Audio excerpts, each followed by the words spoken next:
अस्सलामुअलैकुम वरहमतुल्लाहि वबरकातुहू। Welcome to Arabic study group of India. Arabic study group of India में हम आपको खुशामदीद कहते हैं और आपका इस्तकबाल करते हैं। अगर आप हमारे चैनल पर नए हैं तो प्लीज़ चैनल को सब्सक्राइब कीजिए और अपने दोस्तों के साथ ज़रूर शेयर कीजिए। तो आज की वीडियो में एक नए सिलसिले की शुरुआत हम करने जा रहे हैं और वो होगा आपका BA अरबिक जामिया मिलिया इस्लामिया के लिए, और वो भी ऑब्जेक्टिव क्वेश्चंस के लिए, जहाँ पर हमने 10 मॉक टेस्ट बनाए हैं। हम में से बहुत सारे बच्चे जानते होंगे, हमने ऐलान किया था कि 10 मॉक टेस्ट आपके बनाए हैं, यानी 40 का आता है आपका ऑब्जेक्टिव में। तो ऑब्जेक्टिव से रिलेटेड हमारे जो हैं ये मॉक टेस्ट आपके लिए बनाए गए हैं। 10 मॉक टेस्ट हैं, पहले इनको पूरा किया जाएगा। अगर वीडियो इनकी कंप्लीट हो गई यूट्यूब पे तो इसके अलावा और भी दिए जाएंगे। तो जो बच्चे भी ये मॉक टेस्ट PDF फाइल्स में हासिल करना चाहते हैं तो उसके लिए आप हमसे कांटेक्ट कर सकते हैं। सिर्फ 100 रुपये में ये मॉक टेस्ट और इसके अलावा जो है और मॉक टेस्ट भी आपको दिए जाएंगे। इसी तरीके से इंशाल्लाह हमारा इरादा है कि तकरीबन BA अरबिक सब्जेक्टिव के लिए भी मॉक टेस्ट आपके बनाए जाएंगे और उसमें आपको एक्सप्लेनेशन दी जाएगी। और एक्सप्लेनेशन क्या होती है ये तो आप किसी भी एग्ज़ाम वाले से पूछ लें, कितना फ़ायदा होता है, जहाँ पर हम क्वेश्चंस बनाते हैं और उसके बाद उनका सॉल्यूशन पेश करते हैं। ठीक है, और इससे पहले भी आपने देखा होगा। तो ये फर्स्ट टाइम इस तरीके का हो रहा है। सिर्फ एक वीडियो मैंने पिछले साल मतलब ये 2021 वाले में बनाई थी और उससे अच्छा रिस्पांस आया था। यहाँ पर देखें कितनी वीडियोस, आप तकरीबन 20-25 वीडियोस आपकी बन रही होंगी, क्योंकि हर वीडियो में हम तकरीबन 20 क्वेश्चन लाने की कोशिश करेंगे और डिटेल उस पर गुफ्तगू की जाएगी। ठीक है, तो इंशाल्लाह जो भी बच्चे हैं जामिया BA अरबिक की जितने भी वीडियो आएंगी उनकी एक प्लेलिस्ट में बना दूंगा इस तरीके से, Jamia BA Arabic entrance exam. हालांकि ये BA अरबिक के लिए नहीं है, बल्कि जामिया के जितने भी इंट्रेंस एग्ज़ाम है वहाँ पर ये काम में आ सकती है। ठीक है, जो ऑब्जेक्टिव क्वेश्चन पूछे जाते हैं। तो चलिए देखते हैं, शुरू करते हैं। तो जिन लोगों को भी चाहिए होगी पहले तो इसको शेयर कर दें अपने दोस्तों के साथ इस चैनल को, और इसी तरीके से जो PDF फाइल्स चाहते हैं वो हमसे कांटेक्ट कर सकते हैं। नंबर यहाँ पर इसको रोक लेना, 6397704474। ठीक है, ये नंबर है हमारा 6397704474। बाकी आपको मिल जाता है, इसको ज्वाइन करेंगे। ठीक है, तो mock test BA honours Arabic जो ऑब्जेक्टिव होता है Arabic study group of India के जरिए, यहाँ नंबर वैसे यहाँ पर दिया हुआ है। ठीक है, ये नंबर दिया हुआ है, इससे ज्वाइन कर सकते हैं। तो चलिए पहला क्वेश्चन देखते हैं।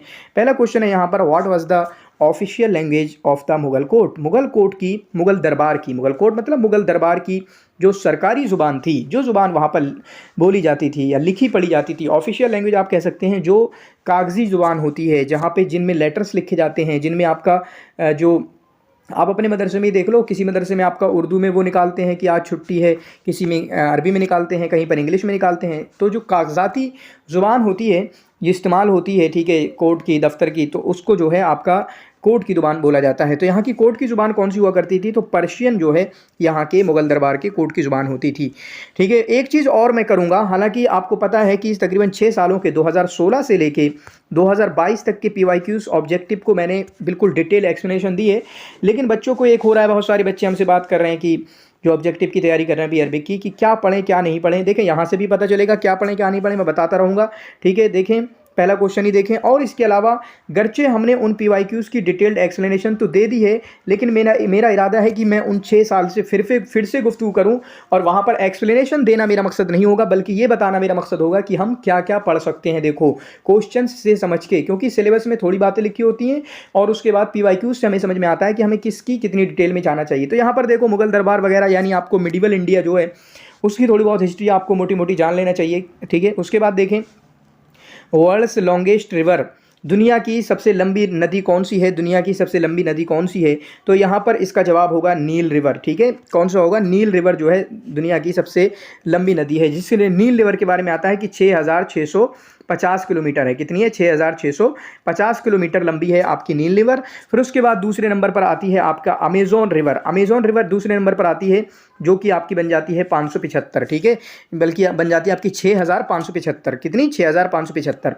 तीसरे नंबर पर यही वाली आती है यांगत्से रिवर, जो है कौन सी आती है? यांगत्से रिवर जो है ये चाइना में बहती है, चाइना में, साउथ एशिया जो है चाइना में ये बहती है। और उसके बाद येलो रिवर जो है वो 5वें नंबर पर आती है। येलो रिवर जो है वो आपके 5वें नंबर पर आती है। चौथे नंबर पर आती है मिसिसिपी। ठीक है, एक आती है मिसिसिपी करके, एग्जाम में आपका आ चुका है, PYQs में देखना, मिसिसिपी रिवर।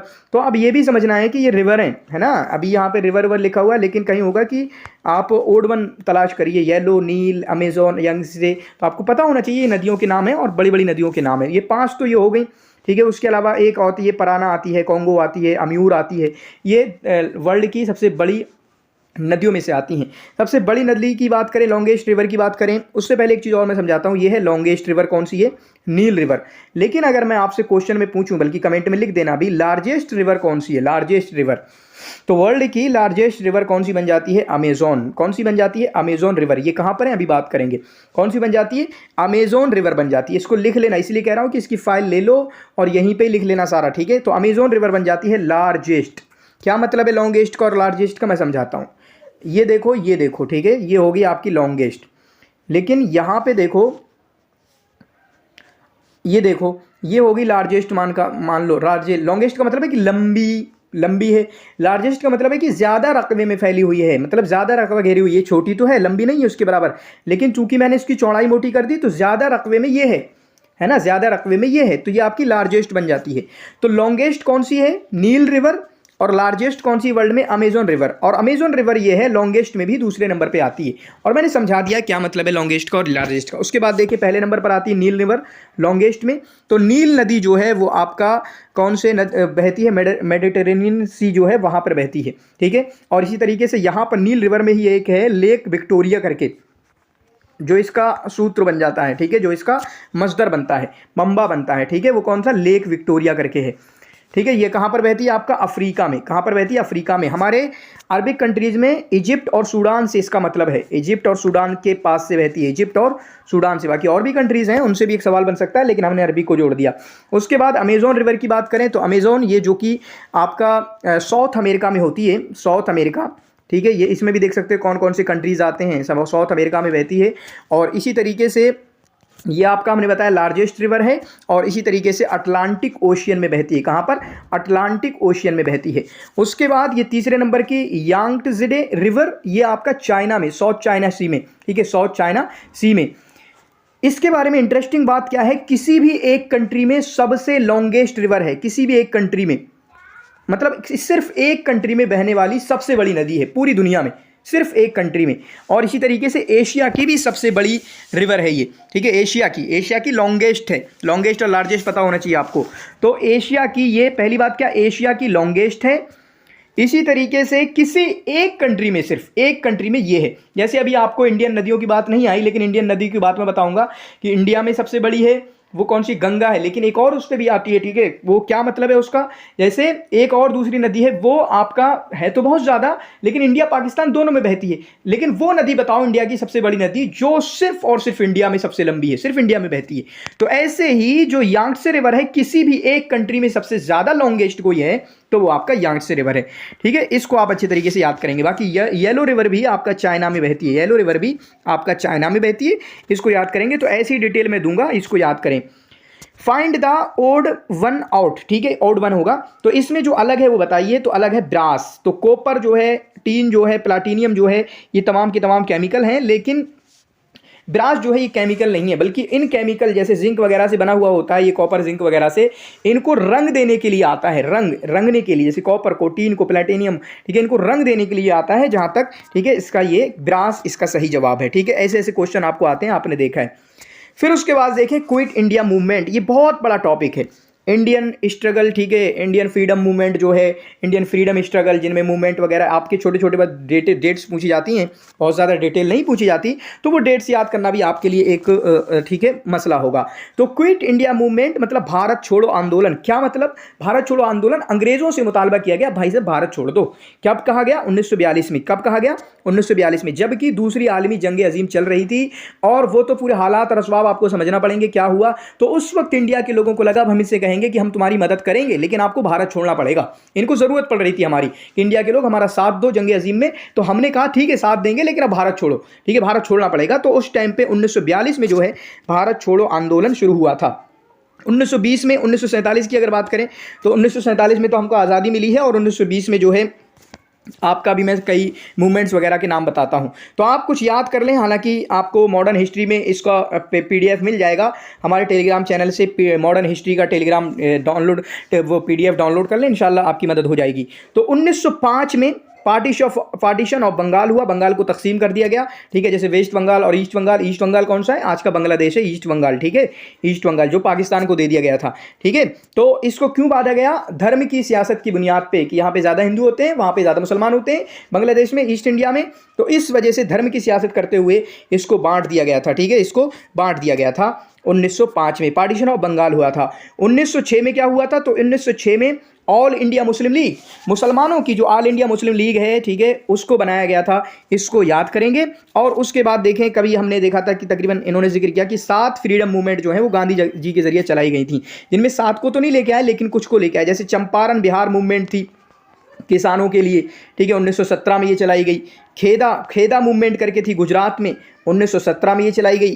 खिलाफत मूवमेंट थी, ठीक है, खिलाफत मूवमेंट, इसकी डेट आप कमेंट में लिखेंगे। फिर 1920 की मैं बात कर रहा था, नॉन कोऑपरेशन मूवमेंट, असहायता आंदोलन, कि हम अब किसी की मदद करेंगे, अदम ताउन कह सकते हैं ना, अदम ताउन तहरीक अदम ताउन, नॉन कोऑपरेशन मूवमेंट, ठीक है, असहायता आंदोलन 1920 में। फिर उसके बाद साल्ट मार्च, इसकी डेट मुझे लिखेंगे। साल्ट मार्च जो है गांधी की जी के जरिए लगाया गया। इन लोगों को समझ में नहीं आता, एक बार कॉल करेंगे, बार बार कॉल करते ही रहेंगे, ठीक है।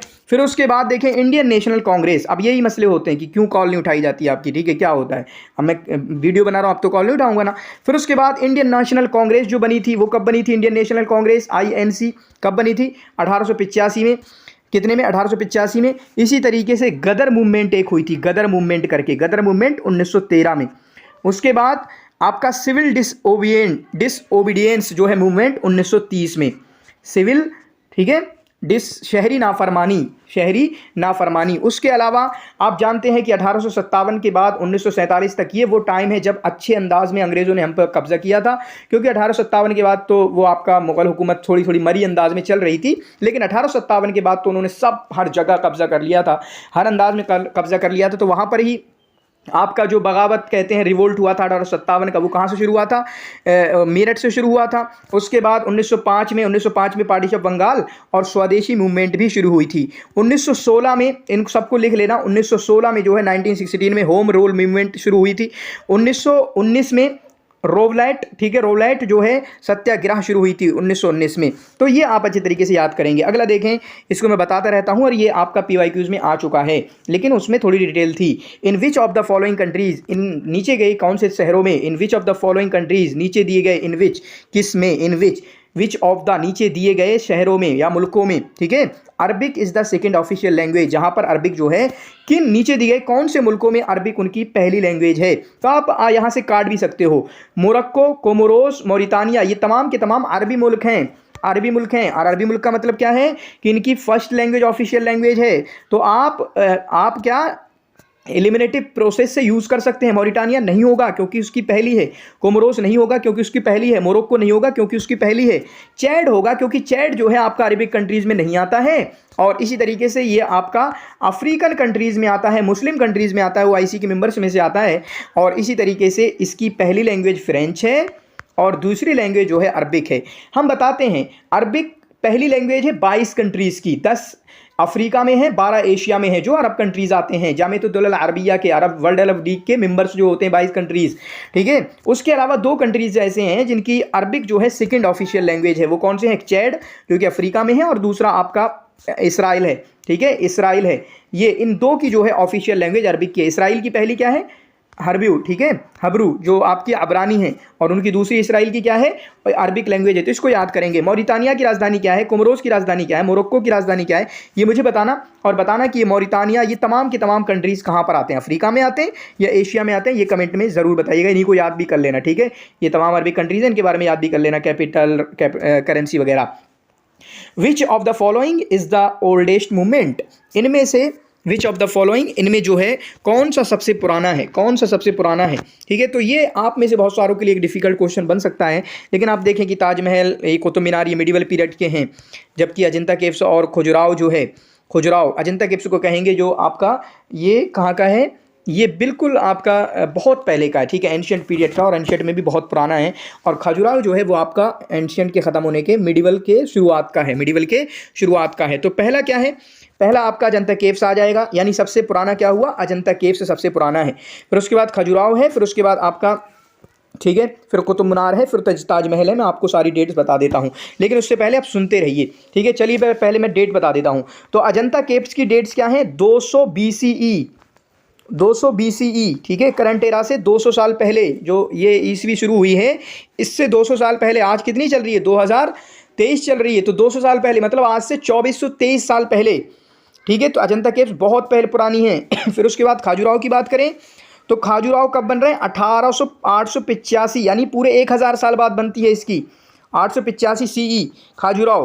ताजमहल की बात करें तो ताजमहल आपका, फिर कुतुब मीनार की बात करें, तीसरे नंबर पर कुतुब मीनार आता है। तो कुतुब मीनार जो है 1199 में बनना शुरू हुआ और 1220 में बन गया। ठीक है, 1199 बनना शुरू हुआ, 1220 में बन गया। उसके बाद ताजमहल की बात करें तो 1631 में बनना शुरू हुआ, 1643 में, और उसके बाद 1653, 10 साल और तक इस पे काम चलता रहा। तो ये डेट है, आप डेट के हिसाब से समझ सकते हैं कब कब का है। तो ये अजंता केव्स 200 BCE का है, यानी बहुत पहले का, जब ये ईस्वी शुरुआत भी नहीं हुई थी। खजुराहो जो है 885 का है।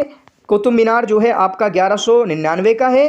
ताजमहल जो है आपका 1631 का है। आप खुद समझ सकते हैं कौन सा पुराना है। तो अजंता केव्स आपकी पुरानी है। अजंता केव्स है क्या? तो अजंता केव्स का मतलब गुफाएं हैं, गुफाएं हैं। और ये कहाँ पर हैं आपके? ये आपका औरंगाबाद महाराष्ट्र में है। क्वेश्चन बन सकता है इनका, औरंगाबाद महाराष्ट्र में है ये अजंता केव्स। और 30 गुफाएं हैं, 30 बुद्धिस्ट, और इनको बोलते हैं रॉक कट। रॉक कट का क्या मतलब होता है कि बहुत बड़ा पत्थर होता था और उस पत्थर को तराश तराश करके, यानी हैतून, कुरान में कुछ आया ना कि बड़े बड़े कौम आद या कौम समूद के बारे में कि यानी हैतून सखरा, मुझे ठीक है हाफिज नहीं हो फिर भी देख लेना वो क्या है, कि पहाड़ों को तराश तराश के बड़े अच्छे अच्छे महलात इन्होंने बना रखे थे। तो मतलब एक ही पत्थर के जरिया जो है, पत्थर को काट काट के घर बना लेना, ये एक बड़ा आर्ट समझा जाता है, बहुत माहिर फनकारी समझी जाती है ये अजंता केव्स के बारे में, बुद्धिस्ट आर्ट्स के बारे में।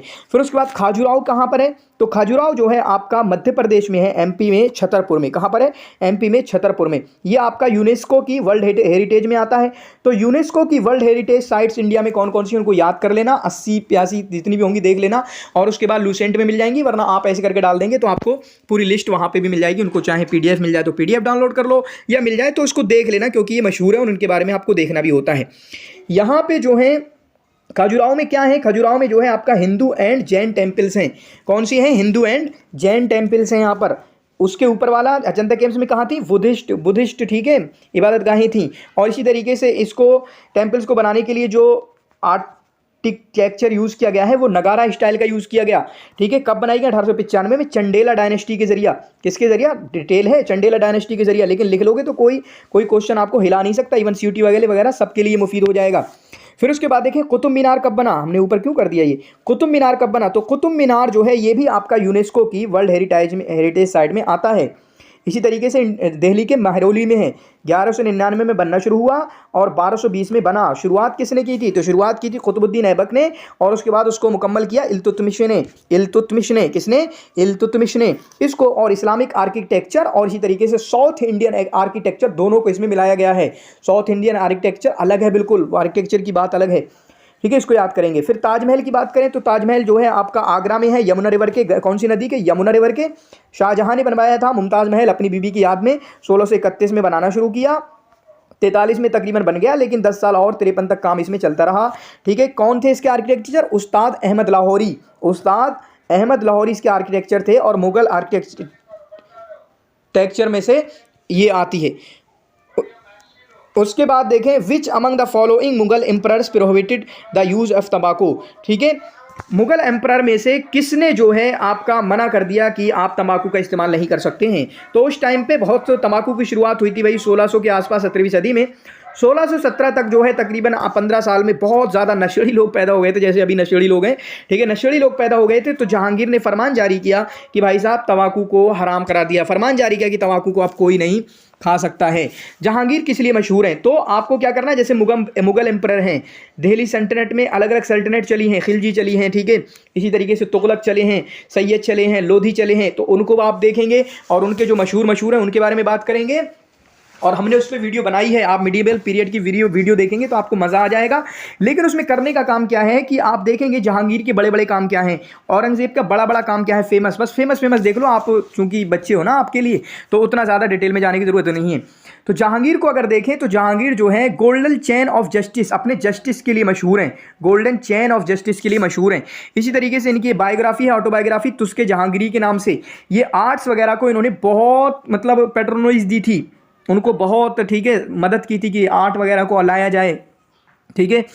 इस तरीके से इनको याद करेंगे। नूरुद्दीन मोहम्मद सलीम इनका नाम है, ठीक है। और कश्मीर में जो शालीमार बाग हम देखते हैं, कश्मीर के अंदर शालीमार बाग, वो इनके जरिया ही बनाई गई हैं। बाकी और लोगों के बारे में भी आप देख सकते हैं। जैसे अकबर के बारे में देखें तो अकबर ने जो है पावरफुल मिलिट्री सिस्टम जारी किया था, इसको जो अकबर द ग्रेट बोला जाता है, पॉलिटिकल सोशल, ठीक है, रिफॉर्म्स लेकर आए थे, तो इनको याद करेंगे। उसके बाद देखें यहाँ पर डिटेल की जा सकती है लेकिन मैं डिटेल नहीं कर रहा। खराज क्या है?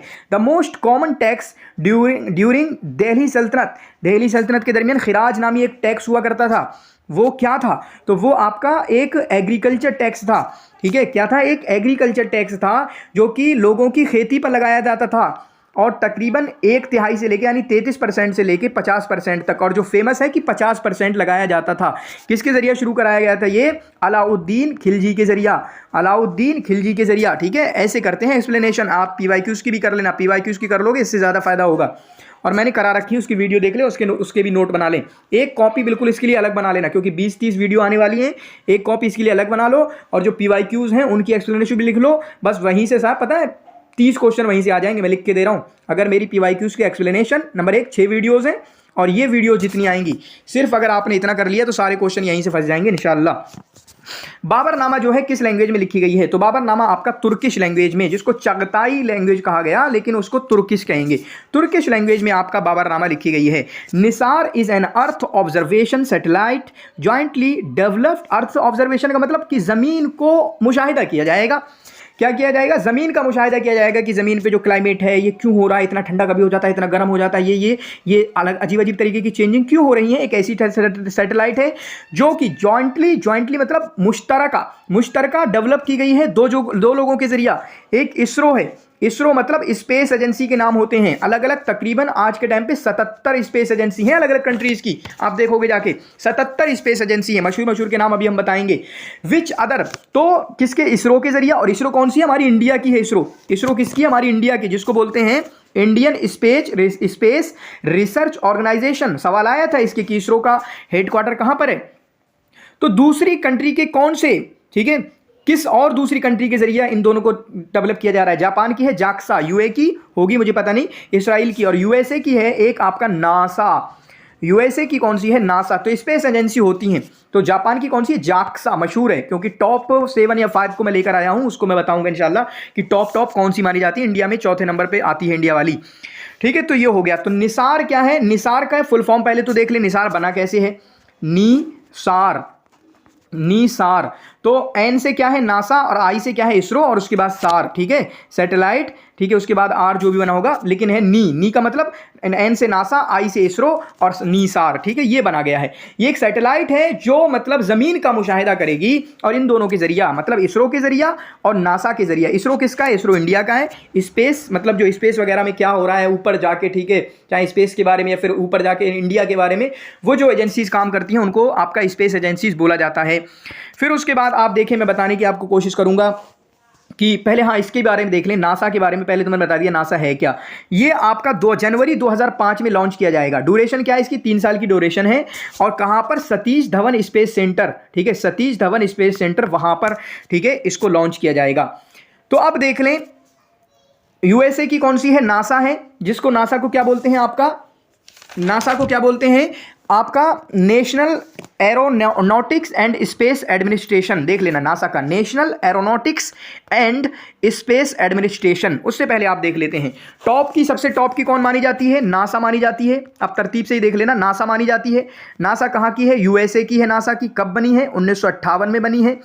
कहाँ पर हेडक्वार्टर है इसका? वाशिंगटन डीसी में। कहाँ पर है? वाशिंगटन डीसी में। इसको याद करेंगे, यूएसए के अंदर। उसके बाद एक आती है RFSA, दूसरे नंबर पे रशिया की है, फिर उसके बाद आती है ESA, ठीक है। उसके बाद कौन सी आती है आपके? ESA, तो ये यूरोपियन कंट्रीज की है।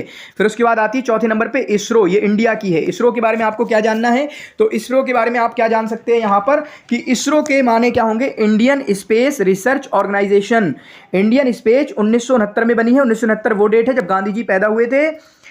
अरे नहीं 1869 है वो तो, ठीक है। तो 1969 वो डेट है जब जो है ये 1969 में बनी, और बेंगलुरु में बेंगलोर में जो है इसका हेडक्वार्टर है, जो क्वेश्चन आया था और बहुत सारे बच्चे गलत करके आए थे। कौन थे इसके फाउंडर? विक्रम साराभाई। कौन थे? विक्रम साराभाई। अभी चेयरमैन कौन है इसके? एस सोमनाथ। एस सोमनाथ अभी चेयरमैन कौन है इसके? एस सोमनाथ। तो इस चीज को आप अच्छे तरीके से याद कर लेंगे, ठीक है। उसके बाद देखें एक और है ईगल 44, ओकाप कह लो या ओगाप कह लो, 44 is the first underground air force base of which country? चुनांचे पहली अंडरग्राउंड जो है आपका हवाई फोर्स है, ठीक है, जो कि आपका किस कंट्री का है? तो ये ईरान के जरिए शुरू की गई है। किसके जरिए शुरू की गई है? ईरान के। तो ये दो क्वेश्चन आप करंट अफेयर से मान सकते हो, करंट अफेयर से लिए गए हैं, और भी देख सकते हैं, ये भी करंट अफेयर है। Who has been appointed as the new lieutenant governor of the union territory of Ladakh? चुनांचे लद्दाख का कौन अभी जो है लेफ्टिनेंट गवर्नर मुंतखब किया गया है? लेफ्टिनेंट गवर्नर मुंतखब किया गया है।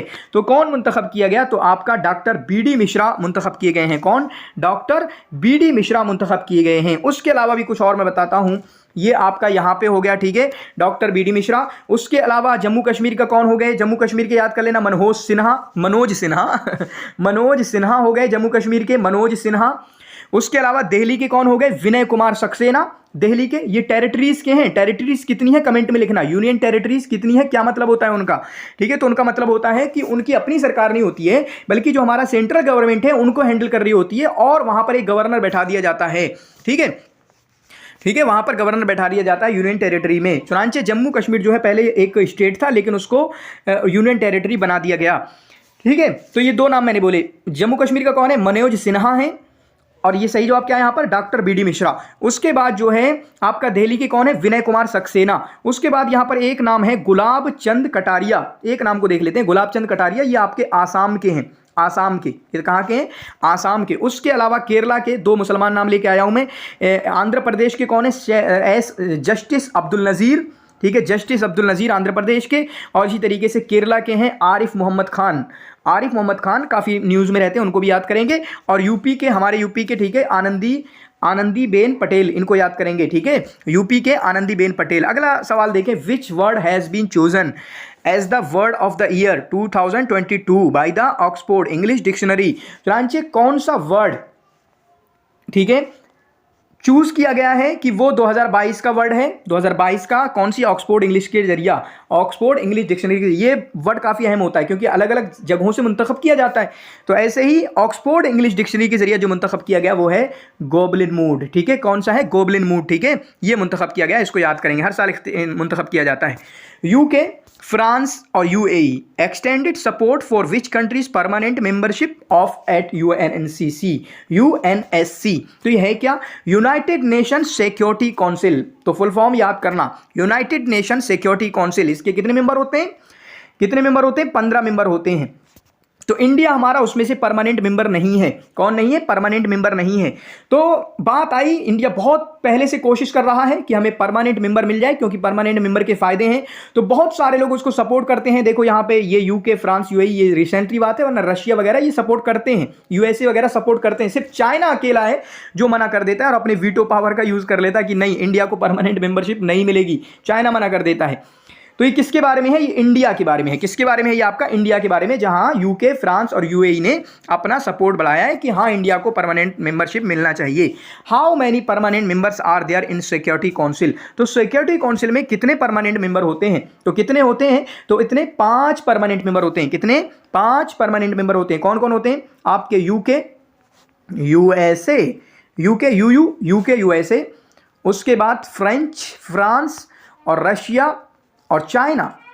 अभी के टाइम पे 3 बड़े कौन कौन से हैं? यूएसए, रशिया और चाइना। ये 3 सुपर पावर है। हालांकि यूएसए के अलावा अब किसी की नहीं चल रही। अब यूएसए चाइना में टक्कर है, रशिया खत्म हो गया, यूएसए और चाइना में टक्कर है। लेकिन फिर भी ये पहले यूके, फ्रांस ये बड़े होते थे आलमी जंग के पहले, ठीक है। तो इनको याद करेंगे। टोटल कितने मेंबर होते हैं? टोटल 15 मेंबर, जो हर 2 साल में बदले जाते हैं, ठीक है, हर 2 साल में बदले जाते हैं, 2 साल के लिए मुंतखब किए जाते हैं, ठीक है। और इसी तरीके से परमानेंट कितने होते हैं? 5, जिनका नाम हमने अभी लिया है, इनको याद करेंगे। उसके बाद देखें, the supreme court of India came into being on. Supreme court of India कब इस्टेब्लिश किया गया, कब वजूद में आया? तो ये आपका 28 जनवरी 1950 में। कब बना? आपका 28 जनवरी 1950 में। उसके बाद आप देखें, ठीक है, उसके बाद आप देखें who appoints the chief justice of India. उससे पहले आप बल्कि आप देखें सुप्रीम कोर्ट कहां पर है इंडिया में। अभी के टाइम पे इंडिया में कितने हाई कोर्ट है? 25 हाई कोर्ट हैं। कितने हाई कोर्ट हैं?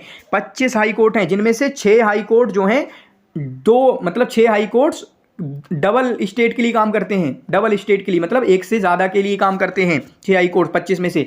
लास्ट में जो 25 में बना था, क्योंकि 24 काफी सालों तक रहे थे, 25 में जो बना कब बना? 2019 में। कहां का बना? आंध्र प्रदेश का। कहां का बना? आंध्र प्रदेश का। वो स्टेट जहां पे अभी हाई कोर्ट नहीं है, सुप्रीम कोर्ट एक ही है इंडिया का। हाई कोर्ट जो है अलग अलग स्टेट्स में होते हैं, जो 25 हैं। कुछ स्टेट के हाई कोर्ट नहीं है, जैसे गोवा का नहीं है, जैसे अरुणाचल प्रदेश का नहीं है, जैसे मिजोरम का नहीं है, और इसी तरीके से नागालैंड का नहीं है। ये 4 याद कर लेना, इनके हाई कोर्ट मौजूद नहीं है। अगला देखें, who appoints the chief justice of India. Chief justice of India कौन अपॉइंट करता है, कौन नियुक्त करता है, कौन उसकी तायीन करता है? तो कौन करता है? तो सुप्रीम कोर्ट ऑफ इंडिया करते हैं, जो मशवरा करते हैं सुप्रीम कोर्ट के सीनियर जजेस के साथ। किसके साथ? सीनियर जजेस के साथ। चुनांचे आर्टिकल 21-24 में ऐसा ही लिखा गया है। आर्टिकल हमारे कॉन्स्टिट्यूशन के आर्टिकल 124 में ऐसा ही लिखा गया है, ठीक है, ऐसा भी बन सकता है। तो हाई कोर्ट के जस्टिस को, हाई कोर्ट के चीफ जस्टिस को कौन करता है? तो चीफ जस्टिस चाहे आपका सुप्रीम कोर्ट का हो चाहे हाई कोर्ट का हो, दोनों जगह का जो है वो आपका प्रेसिडेंट ही करता है, सीनियर जजेस ऑफ सुप्रीम कोर्ट के कंसल्टेशन के साथ। तो डी आपका सही होगा। उसके बाद देखें, who of the following have been appointed as the chief justice of India. चुनांची अभी चीफ जस्टिस ऑफ इंडिया किसको बनाया गया है? तो आपका चीफ जस्टिस ऑफ इंडिया किसको बनाया गया है? आप यहां पर देखें किसको बनाया गया है यहां पर? डी.वाई. चंद्रचूड़ को। किसको? डी.वाई. चंद्रचूड़ को जो है अभी आपका प्रेसिडेंट बनाया गया है। डी का मतलब है धनंजया, ठीक है, धनंजया वाई चंद्रचूड़, इनको बनाया गया है। ये 50वें हैं। कौन से? 50वें चीफ जस्टिस हैं। इससे पहले कौन थे? यू ललित। इससे पहले कौन थे? यू ललित थे। अभी कौन है 2022 में जिनको बनाया गया? वो है धनंजया वाई चंद्रचूड़, ठीक है, ये आप इसको याद करेंगे। उसके अलावा मुझे एक बात कहना थी कि ओल्डेस्ट हाई कोर्ट कौन सा इंडिया में? डेट आप कमेंट में लिखोगे, मैं नहीं बता रहा। सबसे पुराना हाई कोर्ट इंडिया में कौन है? तो वो आपका कलकत्ता हाई कोर्ट है। लेकिन कब बना ये आपको कमेंट में मुझे बताना है। अगला देखें, ये क्वेश्चन थोड़ा सा मतलब शायद आपसे ना पूछा जाए, लेकिन उन्होंने लिखा तो फिर भी लिख लें, याद कर लें, जो थोड़ा फायदा हो जाएगा। एक मूवी आई थी RR करके, एक मशहूर मूवी, उसके डायरेक्टर कौन है? तो SS राजामौली है। कौन है? SS राजामौली है। उसके बाद जो फिल्म है RR, इसको गोल्डन ग्लोब्स अवार्ड मिला है 2023 में। किसके लिए? तो इसके ओरिजिनल सॉन्ग के लिए मिला है। अब ये लास्ट सवाल है, हु वैन हो गया, one global golden ball award. तो आप देखें फीफा वर्ल्ड कप या वर्ल्ड कप जब भी होता है, 2022 में जो वर्ल्ड कप हुआ था वो कहां पर हुआ था? कतर में हुआ था। जिसको किसने जीता? अर्जेंटीना ने जीता। फाइनल किस किस के दरमियान हुआ था? अर्जेंटीना और फ्रांस के जरिए। उसमें कौन सी अरब कंट्री जो है वो सबसे आगे गई थी या सेमीफाइनल तक पहुंची थी? तो वो आपके कौन थी? मोरक्को थी। कौन सी? मगरिब थी, मोरक्को थी, मगरिब थी, ठीक है, मगरिब बोला जाता है मोरक्को को, जो सेमीफाइनल तक पहुंची। एक अकेली अरब कंट्री बल्कि पूरी हिस्ट्री में जो सेमीफाइनल तक पहुंची और इसमें भी पहुंची, तो कौन? मोरक्को थी। तो यहां पर गोल्डन बॉल अवार्ड किसको मिला है? तो गोल्डन बॉल जो है, गेंद, गोल्डन गोल, सोने की गेंद, जो किसको मिली है? लियोनल मेस्सी को। 1982 से अवार्ड पहली बार शुरू हुआ और अभी तक एक ही बंदा है जिसको डबल बार अवार्ड मिला है। वो कौन है आपका? Lionel Messi. वो कौन है आपका? लियोनल मेस्सी है, जिसको डबल बार ये अवार्ड मिला है, यानी गोल्डन बॉल अवार्ड मिली है। इसके अलावा वहां पर क्या क्या मिलता है? गोल्डन बॉल मिलती है, गोल्डन जूते मिलते हैं, ठीक है, इसी तरीके से ग्लव्स मिलते हैं, ग्लोव्स मिलते हैं, ठीक है, ये 3 चीजें मिलती हैं। तो हम देख लेते हैं। तो गोल्डन बूट किसको मिले? जूते किसको मिले? तो ये आपके किलियन एम्बाप्पे, ठीक है, मबाप्पे, ठीक है, जो भी है, नाम तो किसी से नहीं लिया जा रहा था, ठीक है, फ्रांस का है जो मबाप्पे, जिसने फाइनल में शायद लास्ट में बिल्कुल 3 गोल मार के निपटा नहीं दिया था, बचा दिया था, बिल्कुल खत्म कर दिया था, ठीक है। तो वो है फ्रांस के। इनको मिला था, क्या मिला था? बूट, जूते मिले थे। इसी तरीके से ग्लोव्स किसको मिले थे? तो अर्जेंटीना के गोलकीपर हैं, अर्जेंटीना के गोलकीपर कौन है आपके? इमी लारो मार्टिनेज, ठीक है, जो भी है ऐसा नाम देख लेना, इमी लाइरो मार्टिनेज, ठीक है, इमिलारो मार्टिनेज जो है, इनको आपका क्या मिला था? Golden gloves. तो 3 चीजें मिली थी, याद करेंगे। और फीफा वर्ल्ड कप के बारे में बताना चाहूंगा, चूंकि बहुत चरम पे था और अरब कंट्रीज में आगे भी गया। तो फुटबॉल की कौन कौन सी टर्म्स होती हैं उनको थोड़ा सा देख लेना, टर्मिनोलॉजीज ऑफ फुटबॉल्स, और अलग अलग गेम की भी, ठीक है। ताकि ऐसा कोई क्वेश्चन बन जाए कि ये टर्म आपका फुटबॉल में यूज़ नहीं की जाती है, क्रिकेट में यूज़ नहीं की जाती है, तो आपको पता चल जाए, या ये टर्म है ये कहाँ यूज़ की जाती है, सॉकर में यूज़ की जाती है, बेसबॉल में यूज़ की जाती है, बास्केटबॉल में यूज़ की जाती है, टेनिस में यूज़ की जाती है, कहाँ यूज़ की जाती है, आप थोड़ा सा देख लेना, ऐसा कोई क्वेश्चन बन सकता है। तो आज की वीडियो में इतना ही काफ़ी है। वीडियो अच्छी लगी हो तो कमेंट में बताना और शेयर कर लेना, स्टेटस पे लगा देना, ठीक है, हर जगह लिख लेना, नोट बना लेना। और जिनको ये पीडीएफ चाहिए वो कमेंट में 6397704474 इस पे कांटेक्ट करें, इंशाल्लाह पीडीएफ फाइल आपको 100 रुपये में दे दी जाएगी। ये तो 10 मॉक टेस्ट है और इसके अलावा अगर वीडियो बन गई सारी तो उसके अलावा भी और मॉक टेस्ट आपके लिए बनाए जाएंगे और भी वीडियो दी जाएंगी। और मैंने क्या बोला कि अगर किसी बंदे ने पीवाईक्यूज की सारी पीवाईक्यूज की 6 वीडियोस देख ली, उनको लिख लिया, ये वीडियोस जो आएंगी इनको देखा, इनको लिख लिया, तो 30 32 33 क्वेश्चन तो यहीं से ही आ जाएंगे आपके, ठीक है। बाकी आप पढ़ोगे तो शुक्रन जजीला, जज़ाकुमुल्लाह खैर, वासल जज़ा, बारकल्लाहु फीक।